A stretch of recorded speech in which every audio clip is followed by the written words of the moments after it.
खांडबारा खतगाव मार्गावरील railway crossing gate क्रमांक 81 एक दिवसासाठी बंद।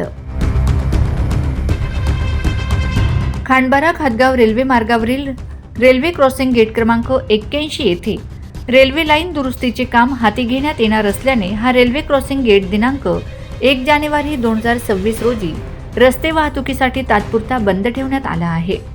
वरिष्ठ अनुभाग अभियंता रेलपथ नंदुरबार पश्चिम रेल्वे यांनी दिलेल्या माहितीनुसार सदर रेल्वे क्रॉसिंग गेट रात्री 1 वाजल्यापासून सायंकाळी 6 वाजेपर्यंत बंद राहणार आहे।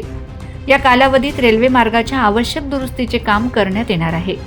वाहन चालक व नागरिकांच्या सोयीसाठी LHS 82 हा पर्यायी रेल्वे मार्ग वाहतुकीसाठी खुला ठेवण्यात आला असून नागरिकांनी त्या मार्गाचा वापर करावा असे आवाहन रेल्वे प्रशासनाकडून करण्यात आले आहे। तसेच कामाच्या ठिकाणी सुरक्षितता राखण्यासाठी व कायदा सुव्यवस्था अबाधित ठेवण्यासाठी संबंधित रेल्वे क्रॉसिंग गेट परिसरात पोलीस बंदोबस्त तैनात करण्याच्या सूचना देण्यात आल्या आहेत। या संदर्भात सहाय्यक मंडल अभियंता पूर्व IPF GRP Nandurbar PSI Khandbara Visarwadi तसेच संबंधित ग्रामपंचायतींना माहिती देण्यात आली आहे। रेल्वे प्रशासनाने नागरिकांनी गैरसोय टाळण्यासाठी सहकार्य करण्याचे आवाहन केले आहे।